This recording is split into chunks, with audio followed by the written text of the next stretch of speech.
5월 가정의 달을 맞아서 우리 가족들에게 필요한 영양소에 대해서 알아보도록 하겠습니다. 세대별로 가족 구성이 다양하고요. 또 실제로 모든 생애 주기별, 성별 필요한 영양소를 다뤄야 하기 때문에 상당히 광범위한데요. 오늘은 그동안 말씀드렸던 연령별, 성별, 주요 영양소에 대해서 총정리를 한번 해보도록 하겠습니다.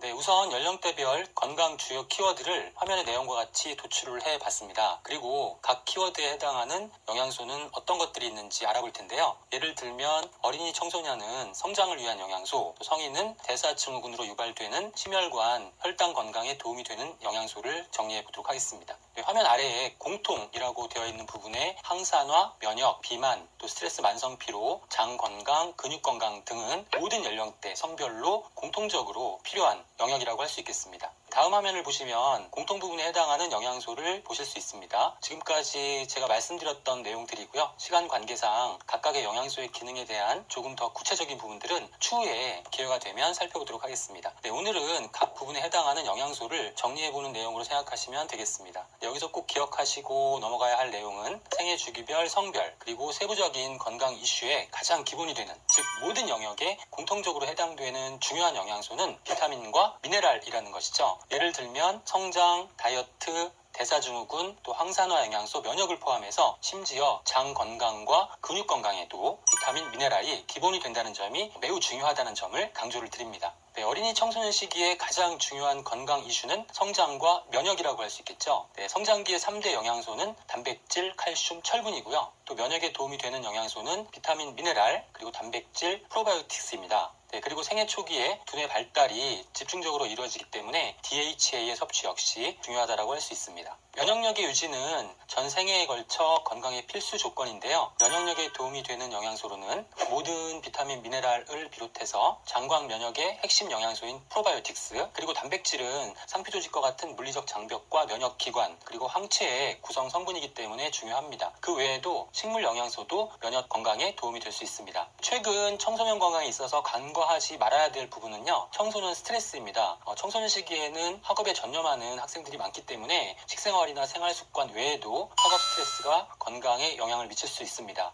네, 우리나라 청소년들의 학업 스트레스가 전 세계 최상위권이라는 조사 결과는 더 이상 새로운 사실이 아니죠. 그래서 스트레스 관리는 청소년기 건강에서 빼놓을 수 없는 부분이 되었다고 할 수 있겠습니다. 네, 스트레스는 성장의 중요한 요소인 숙면을 방해할 뿐 아니라 성장 호르몬을 감소시켜서 결과적으로 성장에 큰 방해 요소로 작용할 수가 있겠죠. 네, 행복 호르몬인 세로토닌, 숙면 호르몬인 멜라토닌은 우리 체내에서 생성이 되는데요. 이 과정에서 꼭 필요한 영양소가 바로 비타민, 미네랄입니다. 네, 스트레스 관리와 숙면에 도움이 된다고 할 수 있겠습니다. 네, 미네랄 중에서 마그네슘은 진정 효과와 불안, 초조, 우울증 개선에 도움이 되고, 칼슘이 부족하면 정서불안, 신경과민, 스트레스에 쉽게 흥분할 수 있다는 연구 결과들이 보고되었습니다. 아연 역시 자신감, 기분 개선에 효과적입니다. 스트레스에 도움이 될 수 있는 영양소로 L테아닌을 들 수 있습니다. L테아닌은 세로토닌의 분비를 촉진시켜서 스트레스를 완화시키고요. 또 편안하고 차분한 상태에서 집중력이 강화될 때 발생하는 뇌파, 알파 웨이브를 활성화시킵니다. 네, 알파 웨이브가 발생하면 두뇌를 활성화하는 데 도움이 될 수 있고요. 면역 건강, 심혈관 건강에도 도움이 된다는 연구 결과들이 다수 발표되었습니다. 네, 장 뇌축 기억하시죠? 장과 뇌는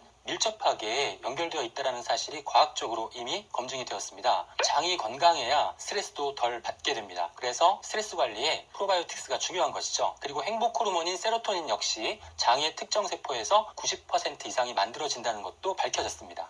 네, 청소년 시기에는 여학생들의 경우 생리로 인해서 단백질과 철분이 부족할 수 있습니다. 또 실외 활동이 많이 제한되어서 햇빛을 통해 만들어지는 비타민 D의 보충이 필요하고요. 또 앉아서 생활하는 시간이 길어지고요. 인스턴트 식품의 섭취 빈도가 증가해서 장 건강이 나빠질 수 있기 때문에 프로바이오틱스의 섭취를 권장합니다. 네, 다음은 전 연령대에서 중요한 항산화 영양소입니다. 비타민 C와 비타민 E, 베타카로틴, 코엔자임 큐텐이 대표적인 항산화 영양소인데요. 현대의 노화 이론은 세 가지로 정리할 수 있는데, 유해산소에 의한 산화 이론, 또 미토콘드리아의 손상 이론, 텔로미어 이론, 이렇게 세 가지입니다. 그런데 미토콘드리아 이론과 텔로미어 이론 역시 유해산소가 근본적인 원인이고, 또 현대인들의 노화와 질병의 주범으로 유해산소가 지목되고 있는 만큼 항산화 영양소는 매우 중요하다고 할 수 있겠습니다. 네, 우리 몸에서는 유해산소를 제거하는 효소들을 생성하는데요. SOD, GPX, 카탈레이즈 등의 항산화 효소를 원활하게 생성하기 위해서는 셀레늄, 아연, 철분, 구리, 망간 등의 미네랄이 꼭 필요합니다. 현대인들의 건강을 유지하기 위한 4대 필수 조건이 있는데요. 항산화, 면역, 비만의 예방 개선, 또 신체적, 정신적 스트레스 해소입니다. 비만율이 지속적으로 상승하고 있는데요. 다이어트에 도움이 되는 영양소를 정리해보았습니다. 다이어트에 도움이 되는 기능성 성분들이 있고요. 또 체내의 독소를 제거해야만 지방을 줄일 수 있기 때문에 독소 배출에 도움이 되는 영양소, 그리고 장내 환경을 개선해야 비만을 유발시키는 나쁜 균들을 줄일 수 있습니다. 내분비계, 즉 호르몬의 생성 분비에 문제가 있어도 살이 찔 수 있습니다. 근육을 증가시키고 에너지 대사를 정상화, 활성화하기 위한 영양소도 중요합니다. 다이어트 시에도 비타민과 미네랄이 기본이고요. 부족하면 다이어트가 잘 진행되지 않을 가능성이 크겠죠. 네, 성인기에는 남성, 여성 구분 없이 대사증후군을 조심해야겠죠. 네, 대사증후군은 혈압, 혈당, 콜레스테롤, 중성지방, 비만도를 측정해서 판단하게 되는데요. 각 항목의 관리를 위해서 도움이 되는 영양소들을 정리해 놓았습니다. 혈압 관리에는 코엔자임 Q10, 중성지방 관리는 오메가3 지방산 등이 도움이 되겠죠. 네, 화면 오른쪽에는 대사증후군과 관련이 있는 영양소의 기능성을 요약했습니다. 지금 보시는 페이지는 대사증후군 관리에 도움이 될 수 있는 영양소와 각 영양소의 인정받은 기능성에 대한 내용입니다. 네, 내려받기 하셔서 활용하시면 되고요. 네, 대사증후군 역시 혈당, 혈압, 중성지방, 콜레스테롤 등을 조절하는데 대부분의 비타민과 미네랄이 관여하고 있기 때문에 가장 기본이 되는 영양소는 바로 비타민과 미네랄이라고 할 수 있겠습니다.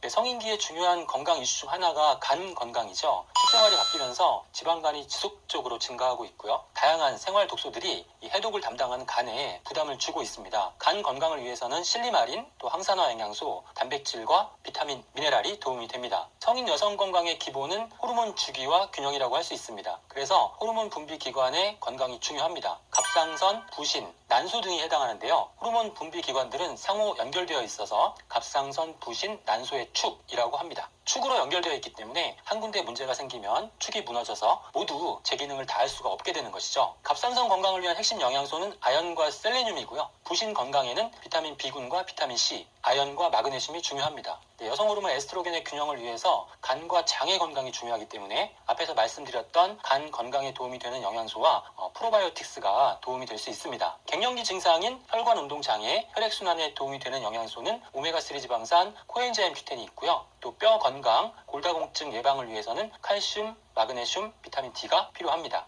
네, 노년기에는 근육이 감소하지 않도록 관리하셔야 하고요. 두뇌 인지 기능, 뼈와 관절에 건강에 문제가 발생할 가능성이 높은 시기이기 때문에 미리미리 대비를 하시는 것이 좋겠습니다. 네, 오늘 말씀드린 내용을 바탕으로 연령대별 핵심 영양소를 정리해 놓은 페이지인데요. 네, 솔직히 너무 많은 내용이라서 정리하시기가 쉽지 않으실 것 같아서 어떻게 하면 좋을까 고민하다가 한 페이지로 요약을 해보았습니다. 화면으로는 작아서 잘 안 보이실 수도 있을 텐데요. 다운로드용 자료에는 보시기 쉽게 크게 편집을 해 놓았습니다. 보시고 이게 더 어렵다라고 하실 수도 있을 것 같은데요. 연령대별 해당하는 부분을 보시고 필요한 영양소를 선택하시고 조합하셔서 활용하시면 좋겠습니다. 네, 오늘은 우리 가족 영양소라는 주제로 연령대별, 성별, 건강 이슈와 관심사에 해당하는 영양소를 정리해보았습니다. 나에게 꼭 맞는 영양소를 찾아서 섭취하는 것은 개인 맞춤 영양의 가장 기본적인 단계라고 할 수 있습니다. 현재 건강기능식품 주요 트렌드가 개인 맞춤형 건강기능식품인데요. 다음 시간